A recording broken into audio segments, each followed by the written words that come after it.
풍원이 임승재의 아내인 휘수공주는 조선 제9대왕 성종과 후궁인 수기 김씨 사이에서 태어난 딸입니다.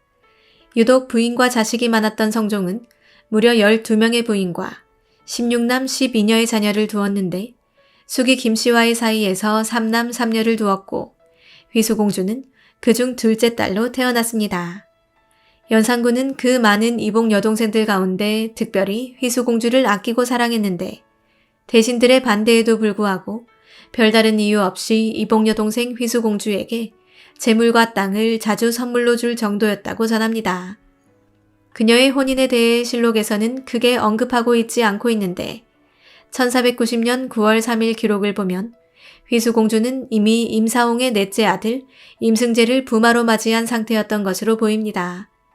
이때 풍천 임씨 가문은 왕실과 관계가 깊었으니 임사홍의 장남 임광재 또한 예종과 안순왕후의 딸 현숙공주의 남편이었습니다.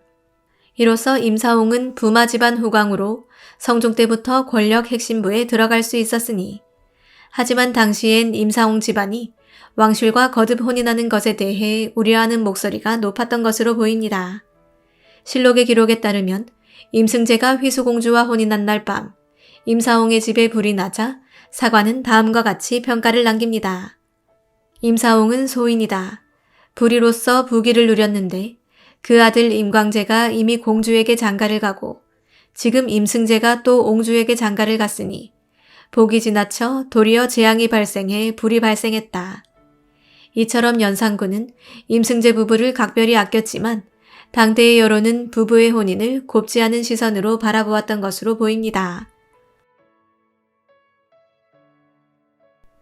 임승재는 연산군의 아버지 성종 시절 승승장구하던 임사홍의 4남 2녀 중 넷째 아들이었습니다.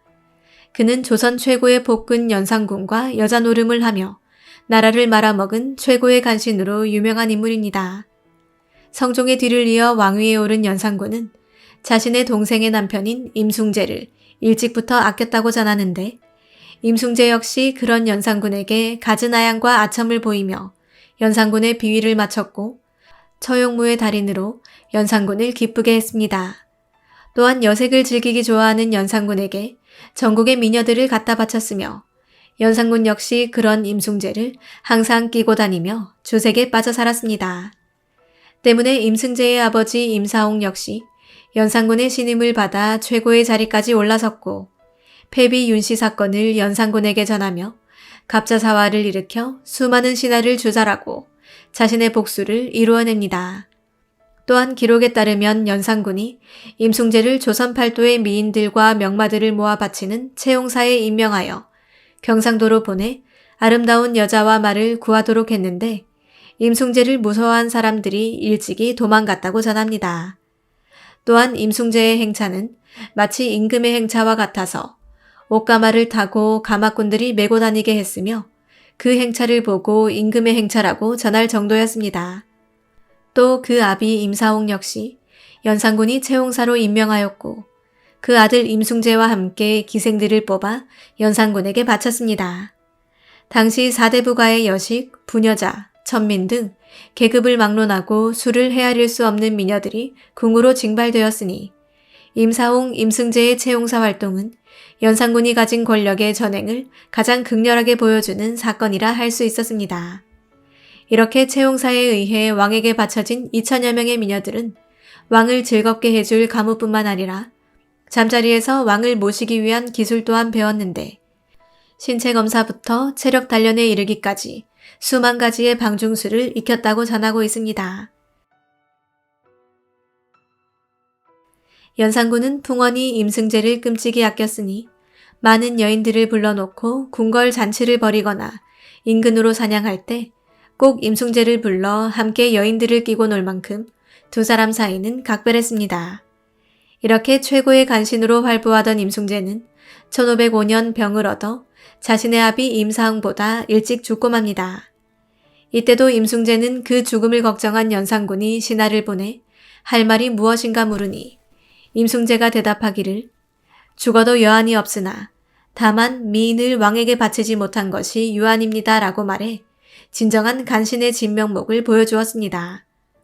그런 그가 어느 날 갑자기 죽어버리자 연산군은 크나큰 슬픔에 빠지게 되었는데 슬픔을 나타내던 연산군은 뜻밖에도 측근 내시를 시켜 임숭재의 시신을 훼손하는 엽기적인 일을 벌입니다.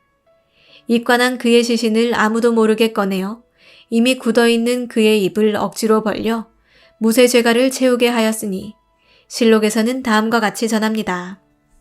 풍원이 임숭재가 죽었다. 숭재는 임사홍의 아들로서 성종의 딸 휘수공주에게 장가들었는데 간용하고 교활하기가 그 아비보다 심하여 곡진이 위를 섬기어 사랑을 받으려고 왕의 행동을 엿보아 살펴서 상이 마음 먹고 있는 것을 다 알았다.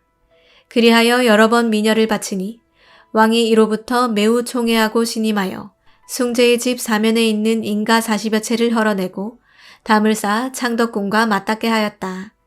그리고 매양 거기에 가서 마시고 노래하면서 밤을 새웠는데 숭재는 그 누이 동생인 문성정 이상의 처를 시침하게 하였으며 왕은 휘수공주까지 아울러 간통하였다. 그가 죽자 왕은 몹시 슬퍼하여 승지 윤순을 보내 조문하게 하고 부위를 특별히 후하게 주었다.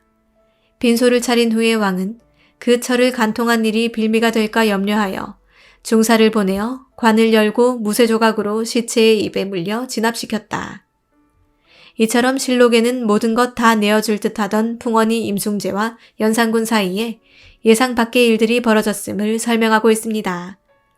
궁궐과 담 하나를 사이에 두고 가까이 붙어 살던 임숭재의 집을 시도 때도 없이 드나들던 연산군이 급기야 임숭재의 처, 즉 연산군의 이복 여동생 휘수공주에게 흑심을 품고 그녀를 겁관했던 것이었습니다. 물론 이 상황에 대해 임숭재가 자신의 누이와 자신의 부인인 휘수공주를 바쳤다고 해석하기도 합니다.